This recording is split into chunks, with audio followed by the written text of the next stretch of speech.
Nimeleta mkate, karatasi ya chapati, kazitengeneza. Nyama zinaandaliwa na wafanyakazi. Sitapakuliwa na zile chapati. Sitaleta kwa malaika. Hawajui kama ni malaika, bali kwa malaika anakaa mbingu nyingine. Malaika ni mtu akitokea hapa mwingine anakaa mtu. Tuko pamoja. Malaika wanaweza kuwa wamekutembelea na mpaka sasa hivi wao wanafanya kazi na watu. Biblia siku moja niliomba Mungu anionyeshe malaika wanaonilinda. Usiku nimelala. Nimeenda mkesha, nilikuwa nazunguka mikesha pale kwetu nyumbani. Injili yangu ya usiku, naenda door to door usiku nafanya ibada na watu waliokoka kijiji karibu chote. Nilivyo hapa basa kuna watu sasa hivi nyumbani kwetu kule, ukienda hamna mtu aliyoko nyumbani, aliyoko nyumbani ni yule amekataa.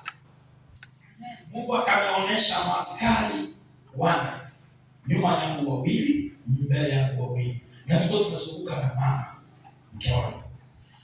Tawapa story hiyo baadaye. Akanionyesha maaskari wana bunduki. Sasa mimi nikasema bana maaskari ni Waafrika. Nifikiri malaika ni wazungu. Wakanipeleka. So tukimaliza ibada tulikuwa tunasindikiza mahala, yani tunasindikiza kila mmoja kwao. Tunawapeleka ukiingia tunarudi tu. Sisi tulikuwa tunamaliza mimi na mke wangu. Tunajihami sisi viongozi, tunalindwa. Sasa Mungu akaanza kunionyesha vile nimeenda na wao, nimeenda na wao. Sasa mara ya mwisho mimi akanileta kwangu na hawa wanne. Bwana asifiwe. Alafu tulipoelekea nyumbani wakarudi nje wakakaa. Kwa ndoto nikasema sasa hawa wataenda kulala wapi? Nikaambiwa hawa hawalali. Wako hapa kwa ajili yao. Ambia mwenzako unalindwa.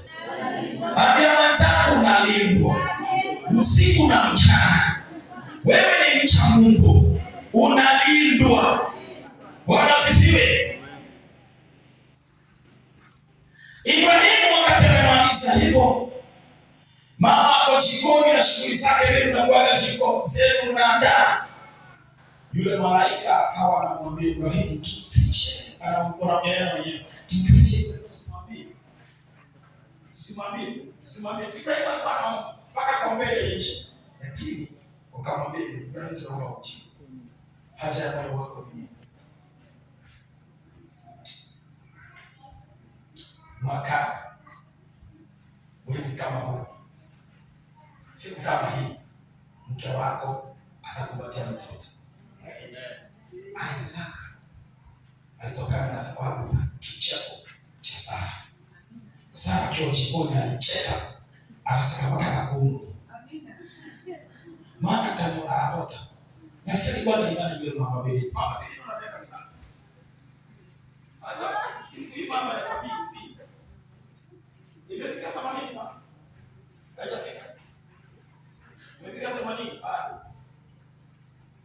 Unajua Sara kwa miaka mingapi? Miaka unafikiri mtu wa miaka 90. Wewe unafikiri anatumia pesa? Kwanza wako.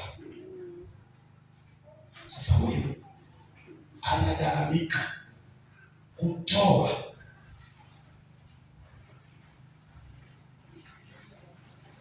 Kuna vitu Mungu anaweza kuwa amezungumza na wewe, kuvipata na kuwa shida. Hata kama utaombea na basi, kuna vitu inabidi ugharamike kulingana na gharama iliyoingiza, kulingana na gharama iliyoleta. Kuna mtu alirogwa na yule mchawi alitumia gharama ya milioni 3 kununua yale madawa kutoka Tanga amroge ili huyu mtu akombolewe. Pastor alimwambia hivi, utakomboaje na sindiko? Inaitwa sindiko kwa gani hapa hiyo? Sindiko yani ni mtu amekushika